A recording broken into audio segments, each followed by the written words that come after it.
Assalamualaikum warahmatullahi wabarakatuh. Jumpa lagi bersama kami di Sedensa Channel. Hai, salam sejahtera bagi kita semua.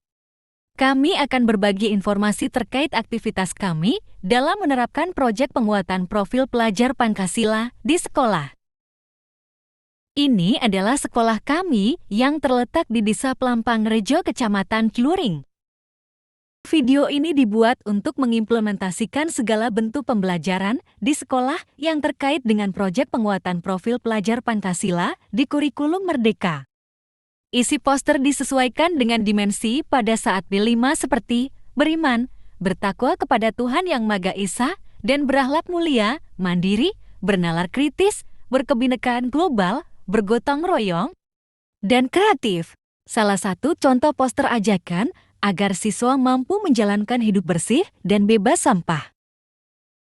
Selain itu juga memuat tentang ajakan mencari ilmu, karena ilmu harus digali sampai akhir hayat nanti. Dengan berilmu manusia mampu meraih cita-citanya sesuai keinginannya. Nah, disinilah karakter dan kemampuan siswa yang dibangun dalam keseharian dan dihidupkan dalam diri setiap individu peserta didik melalui budaya satuan pendidikan berupa pembelajaran intrakurikuler. Proyek penguatan profil pelajar Pancasila pembelajaran kokurikuler dan ekstrakurikuler. Proyek pertama yaitu melaksanakan program kerja dengan kegiatan seni rupa yaitu melukis capil dan tampah. Pertama-tama bambu yang sudah diraut kita anyam dulu ya. Setelah itu, jadilah tampah dan capil yang akan kita buat sebagai media lukis. Tunggu prosesnya hingga selesai ya. Bahan yang digunakan: capil anyam, cat air kuas, botol bekas. Yuk simak dan ikuti terus ya. Ini adalah tahap membuat warna dasar capil agar memperoleh warna yang tajam.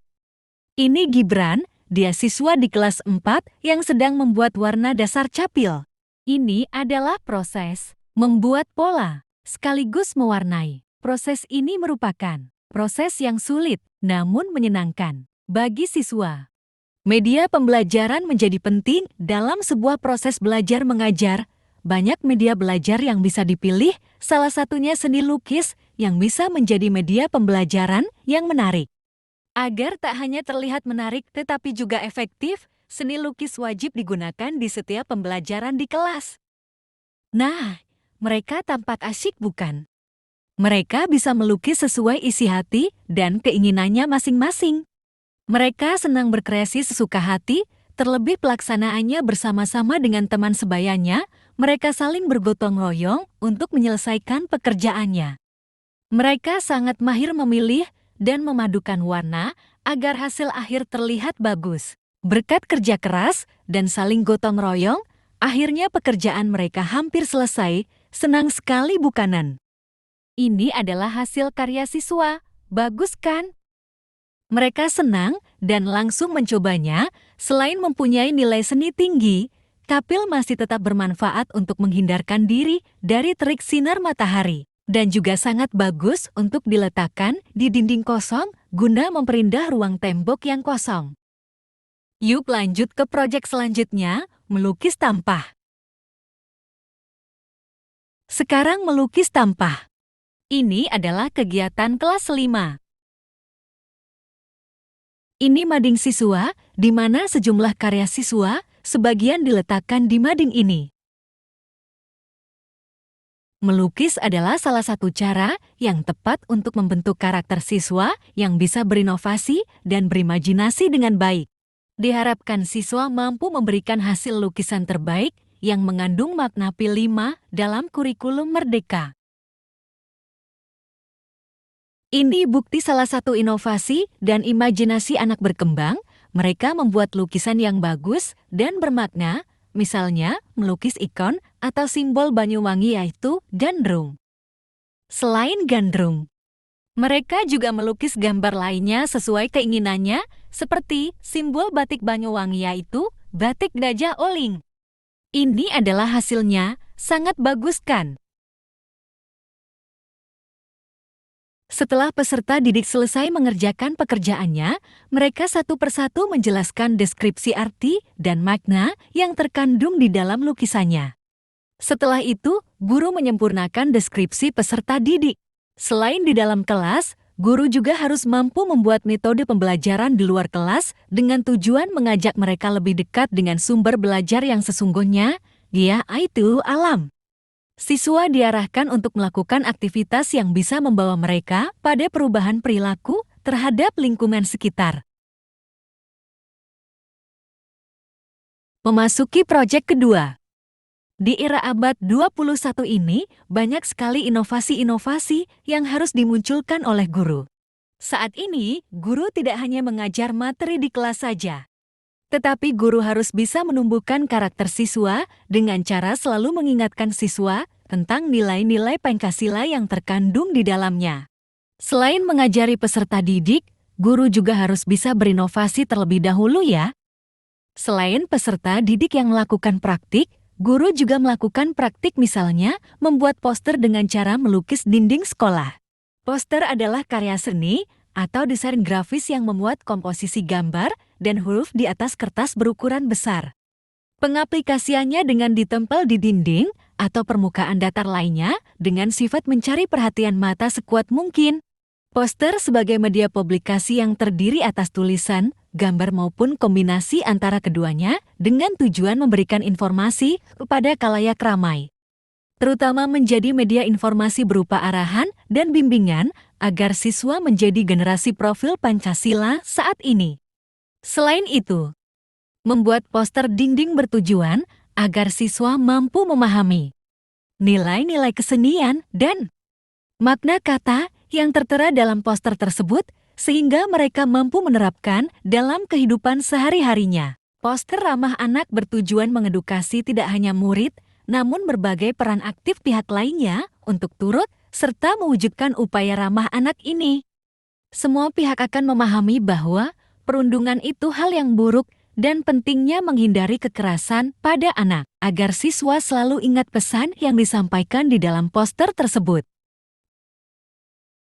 Ini sedikit gambaran tentang kelas kami yang penuh dengan kreativitas siswa. Banyak sekali inovasi yang terdapat di kelas ini, sehingga kelas menjadi indah. Nah, sekarang kita beralih ke proyek pembuatan layang-layang. Ada dalam ruang lingkup pelajaran kelas 4, pembelajaran ini diupayakan dapat menjadi tempat untuk membuatkan kesanggupan siswa dalam berpikir menggunakan media. Berikut adalah bahan yang harus disiapkan. 1. Siapkan 2 ruas bambu berdiameter 1 cm, 1 bambu berukuran panjang 90 cm, dan 1 lagi 50 cm. 2 kertas tipis, bisa dari kertas koran atau kertas minyak. 3. Spidol atau pewarna. 4. Lem kertas. 5. Tali atau benang. 6. Pisau dan gunting. 7. Penggaris. Layang-layang merupakan lembaran bahan tipis berkerangka yang diterbangkan ke udara dan terhubungkan dengan tali atau benang ke daratan atau pengendali. Layang-layang berkaitan dengan unsur seni. Dapat diberikan hiasan lukisan yang menggambarkan cita-cita, harapan, atau doa. Sebelumnya siapkan bambu dan diraut terlebih dahulu agar menjadi halus. Ini adalah Alvan, siswa kelas 4 yang sedang meraut bambu agar halus dan mudah untuk diikat satu sama lainnya. Ketika siswa sedang mempraktikkan cara pembuatan layang-layang, tetap tidak terlepas dari pengawasan guru, karena dalam membuat layang-layang, mereka menggunakan benda tajam untuk alatnya. Ini saatnya melukis layang-layang, mereka terlihat sangat serius dan senang membuatnya. Layang-layang bisa dihias dengan lukisan yang menggambarkan cita-cita, harapan, atau doa kita. Misalnya, lukisan berupa bunga yang mekar, petani dengan ladang yang subur. Kehidupan di angkasa luar dan kehidupan manusia di masa depan, tema lain yang lebih dekat juga bisa dipilih, flora dan fauna. Nah, saatnya beralih ke tema lain ya. Dengan judul membuat patung bubur kertas. Proyek ini terdapat dalam materi kurikulum Merdeka di kelas 5 semester 2. Ada 18 siswa yang mengikuti proyek pembuatan bubur kertas. Membuat patung berarti membuat benda 3 dimensi dengan bahan, alat, dan teknik tertentu sehingga menghasilkan karya yang indah dan bermakna. Alat dan bahan yang perlu disiapkan adalah 1 gunting 2 amber, 3 kertas koran, 4 kawat kasa, 5 pati kanji, 6 cat warna dan kuas. Pertama, gunting kertas kecil-kecil sampai lembut, kemudian rendamlah serpihan kertas ke dalam air hingga lembek, kemudian angkatlah dan tumbuk hingga halus, lalu campurkan dengan tepung pati kanji. Kemudian bentuklah sesuai model yang diinginkan. Jika selesai dijemur dan patung menjadi kering, patung siap untuk diberi warna.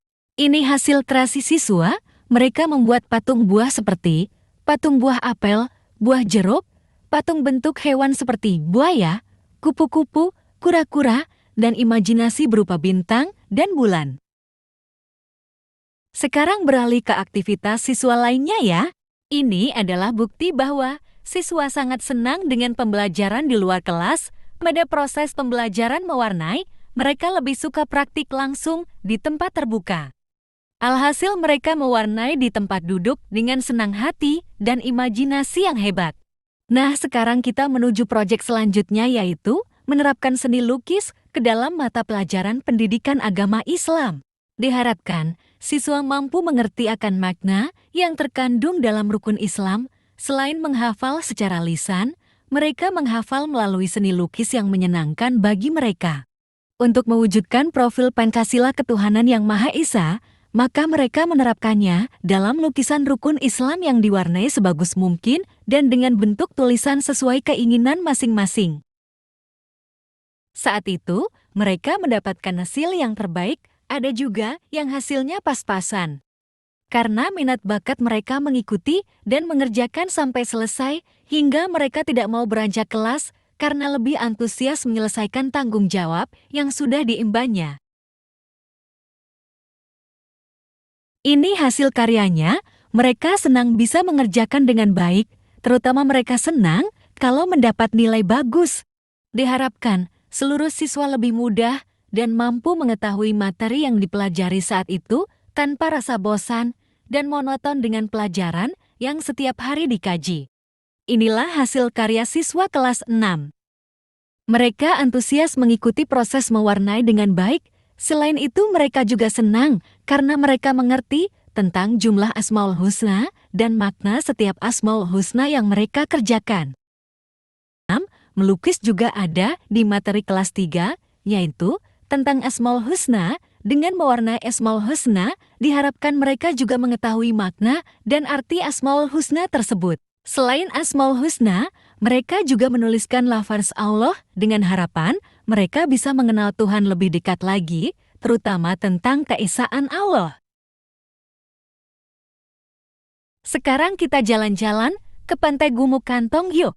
Lokasinya yang terletak di Jalan Pantai Gumuk Kantong, Palurejo, Sumbersewu, Kecamatan Muncar, Kabupaten Banyuwangi, Jawa Timur, mengalami banyak peningkatan pengunjung di setiap hari minggunya.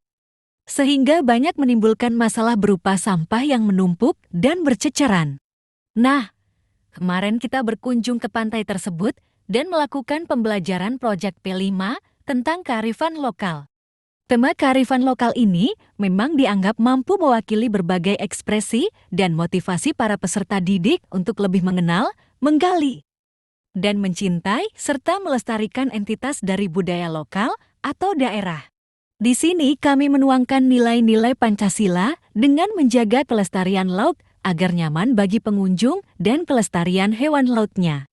Kami berhasil mengumpulkan sampah plastik yang ada di pesisir pantai dan peserta didik sangat menyukai kegiatannya hari ini, yaitu belajar sambil menikmati pemandangan yang indah.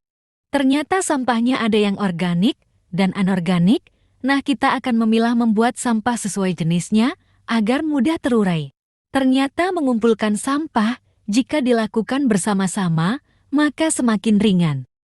Untuk itu, Siswa diharapkan mampu memiliki sifat gotong royong agar terbentuk kerjasama dan karakter siswa peduli terhadap sesama.